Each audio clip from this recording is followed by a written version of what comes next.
Everyone, welcome back to the Taj classes. पिछली class में हम मॉडर्न अप्रोच, जिसे कि अकाउंटिंग इक्वेशन बेस्ड अप्रोच भी कहते हैं, से जनरल एंट्री बनाना सीखे थे। आज हम ट्रेडिशनल अप्रोच समझेंगे।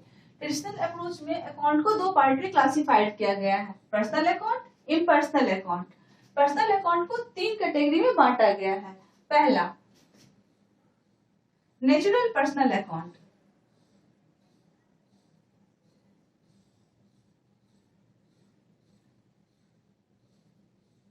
नेचुरल पर्सनल अकाउंट में इंडिविजुअल ह्यूमन बींग्स आते हैं, जैसे Ram account, Shyam account, Mohan account, Radha account, मैं, आप, कोई भी natural human beings natural personal account में आते हैं। एग्जाम्पल हो जाएगा Ram account, Shyam account, Mohan account, etc।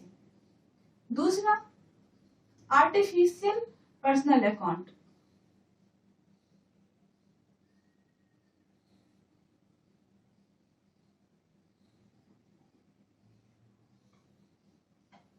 Artificial personal account के अंतर्गत वो आते हैं जो पर्सन नहीं है, लेकिन जिसे हमने एक सेपरेट आइडेंटिटी दिया है as a person. Business entity agencies के अंतर्गत बिजनेस को भी एक पर्सन माना जाता है, तो किसी भी बिजनेस का नाम, कंपनी, फॉर्म, ऑर्गेनाइजेशंस का नाम आर्टिफिशियल पर्सनल अकाउंट में आएगा। एग्जाम्पल हो गया राम एंड सन्स लिमिटेड,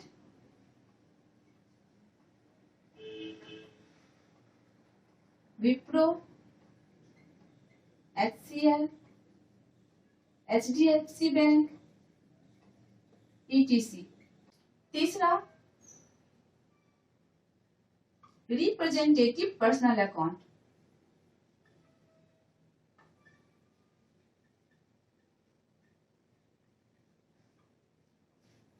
ऐसा अकाउंट जो एक पर्टिकुलर ग्रुप ऑफ पर्सन को रिप्रेजेंट करता है, जैसे कैपिटल अकाउंट।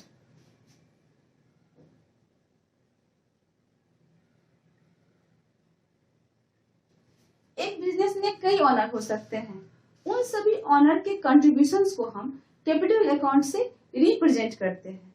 इसे एक एग्जांपल द्वारा आप और अच्छी तरीके से समझ सकते हो। जैसे आपकी क्लास की क्लास टीचर आपके क्लास के बच्चों का एक ग्रुप बनाती है, जिसका कुछ भी नाम हो सकता है, जैसे क्लास 11th न्यूटेरिक्स, जिसमें अलग अलग नाम के बच्चे होते हैं, और उन सभी बच्चों को हम क्लास 11th न्यूटेरिक्स के नाम से रिप्रेजेंट करते हैं। जैसे क्रेडिटर,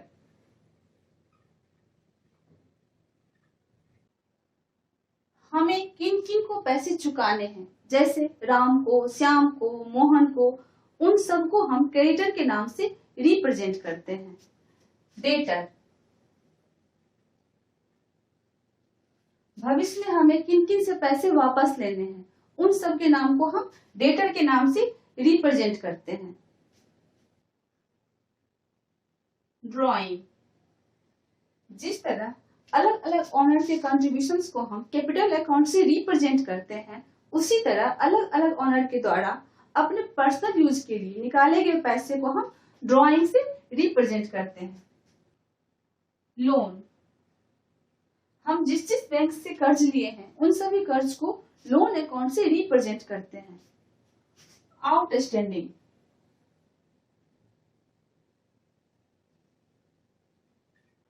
एक ऐसा एक्सपेंस जिसे हमें पे करना था लेकिन हम अभी तक पे नहीं किए हैं, वह आउटस्टैंडिंग में आता है। जैसे outstanding rent, outstanding salary.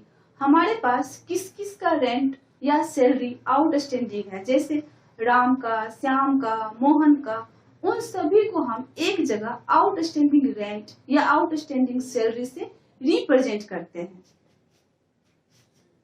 Prepaid,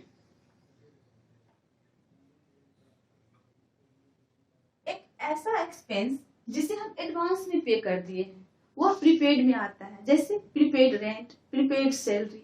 तो किन किन को हम, जैसे राम को, मोहन को, श्याम को एडवांस में रेंट या एडवांस में सैलरी पे कर दिए हैं, उसे एक जगह प्रीपेड रेंट या प्रीपेड सैलरी के नाम से हम रिप्रेजेंट करते हैं।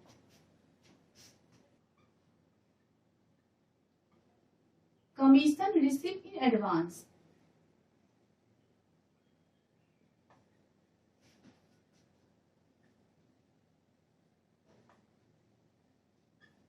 अक्रूड इनकम,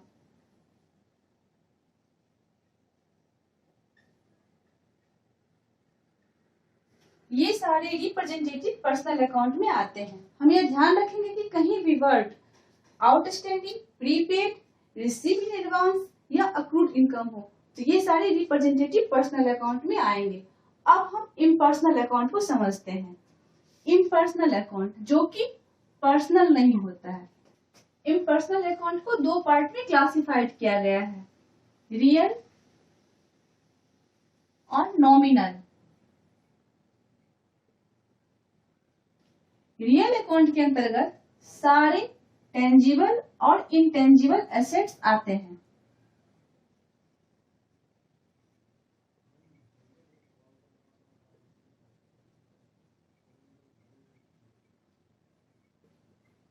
टेंजिबल एसेट्स के अंतर्गत वो एसेट्स आते हैं जिसे हम देख सकते हैं, छू सकते हैं और जिसका बेनिफिट हमें 1 साल से ज्यादा मिलता है, जैसे land, building, machinery, furniture, etc। Intangible assets, ऐसा एसेट्स जिसे हम देख नहीं सकते, हम छू नहीं सकते, वो इंटेंजिबल एसेट्स में आता है, जैसे goodwill, patent, copyright, trademark, etc। Goodwill किसी बिजनेस का रेपुटेशन होता है, इसका कोई फिजिकल एग्जिस्टेंस नहीं होता है, यह किसी बिजनेस का ब्रांड वैल्यू होता है, इससे कंपनी को बेनिफिट होता है, यह हमारा एसेट्स है। पेटेंट, जब हम कोई सामान बनाते हैं तो गवर्नमेंट से उसका पेटेंट करवा लेते हैं ताकि उसका कोई नकल ना कर सके, इससे भी बिजनेस को बेनिफिट होता है और यह भी हमारा एसेट्स है। कॉपीराइट, जब हम कोई बुक लिखते हैं या कोई नोट लिखते हैं तो उसका हम कॉपीराइट करवा लेते हैं ताकि इसका कोई नकल ना करे। ट्रेडमार्क, ट्रेडमार्क एक लोगो होता है, जैसे किसी टी शर्ट पे अगर हम MC लिखा हुआ देखते हैं तो हम ये समझ लेते हैं कि यह मोंटो कार्लो का टी शर्ट है, इससे भी बिजनेस को बेनिफिट होता है और यह भी हमारा एसेट्स है। तो जितने भी टेंजिबल और इंटेंजिबल एसेट्स हैं वो सारे रियल अकाउंट में आते हैं एक्सेप्ट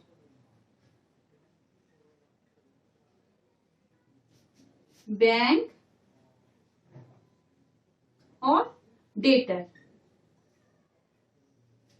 बैंक एक ऑर्गेनाइजेशन है जो कि आर्टिफिशियल पर्सनल अकाउंट में आता है। डेटर, डेटर हमें भविष्य में किन किन से पैसे लेने हैं उसको रिप्रेजेंट करता है, तो यह रिप्रेजेंटेटिव पर्सनल अकाउंट में आता है। अब हम नॉमिनल अकाउंट को समझेंगे। नॉमिनल अकाउंट में सारे एक्सपेंसेस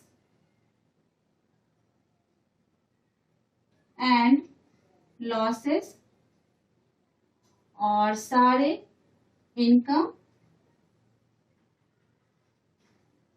एंड गेन्स आते हैं। जितने भी एक्सपेंस, इनकम, लॉस, गेन है ये सारे नॉमिनल अकाउंट में आते हैं, जैसे salary, rent, wages, commission, commission paid होगा तो एक्सपेंस होगा हमारा और कमीशन रिसीव होगा तो इनकम होगा हमारा। परचेज, सेल्स, etc ये सारे नॉमिनल अकाउंट में आएंगे। अब हम कुछ एग्जांपल सॉल्व करके ये समझेंगे कि कौन सा अकाउंट पर्सनल अकाउंट है, कौन सा रियल है और कौन सा नॉमिनल है। पर्सनल अकाउंट को P से दिखाएंगे, रियल को R से और नॉमिनल अकाउंट को N से दिखाएंगे। कैपिटल अकाउंट, कैपिटल अकाउंट किसी भी बिजनेस में ऑनर्स द्वारा किए गए कंट्रीब्यूशन को रिप्रेजेंट करता है, तो यह रिप्रेजेंटेटिव पर्सनल अकाउंट है, तो यह हमारा पर्सनल अकाउंट हो जाएगा। रिपेयर अकाउंट, रिपेयर एक्सपेंस है और यह नॉमिनल अकाउंट में आएगा। सैलरी अकाउंट, सैलरी अकाउंट हमारा एक्सपेंस है जो कि नॉमिनल अकाउंट में आएगा। आउटस्टैंडिंग सैलरी, अगर सैलरी है तो हमारा एक्सपेंस है, यह नॉमिनल में आएगा, लेकिन अगर यहाँ आउटस्टैंडिंग लगा हुआ है दैट मीन्स कि यह रिप्रेजेंट कर रहा है कि हमें किस किस का सैलरी देना बाकी है, तो यह रिप्रेजेंटेटिव पर्सनल अकाउंट में आएगा। रेंट हमारा एक्सपेंस है और ये नॉमिनल अकाउंट में आएगा। प्रीपेड रेंट, अगर रेंट है तो हमारा एक्सपेंस है और वह नॉमिनल अकाउंट में आएगा, लेकिन प्रीपेड रेंट है तो यह रिप्रेजेंट कर रहा है कि हमने किस किस को एडवांस में रेंट पे कर दिया है, तो यह रिप्रेजेंटेटिव पर्सनल अकाउंट में आएगा। ड्रॉइंग, अलग अलग ऑनर द्वारा अपने पर्सनल यूज के लिए निकाले गए पैसे को हम ड्रॉइंग से रिप्रेजेंट करते हैं, तो यह रिप्रेजेंटेटिव पर्सनल अकाउंट में आएगा। मशीनरी हमारा टेंजिबल एसेट्स है, यह रियल अकाउंट में आएगा। गुडविल हमारा इंटेंजिबल एसेट्स है, यह भी रियल अकाउंट में आएगा। कैश हमारा टेंजिबल एसेट्स है, यह भी रियल अकाउंट में आएगा। डेटर, डेटर हमारा एसेट्स है लेकिन यह रियल अकाउंट में नहीं आएगा, यह रिप्रेजेंट करता है कि हमें किस किस से पैसे लेने अभी बाकी हैं, किस किस से हमें भविष्य में पैसे लेने हैं, तो यह रिप्रेजेंटेटिव पर्सनल अकाउंट में आएगा। HCL लिमिटेड, HCL लिमिटेड एक ऑर्गेनाइजेशन है जो कि आर्टिफिशियल पर्सनल अकाउंट में आएगा। PNB, PNB एक ऑर्गेनाइजेशन है जो कि आर्टिफिशियल पर्सनल अकाउंट में आएगा। मोहन अकाउंट, मोहन अकाउंट एक नेचुरल ह्यूमन बीइंग्स है जो कि नेचुरल पर्सनल अकाउंट में आएगा। विप्रो एक ऑर्गेनाइजेशन है जो कि आर्टिफिशियल पर्सनल अकाउंट में आएगा।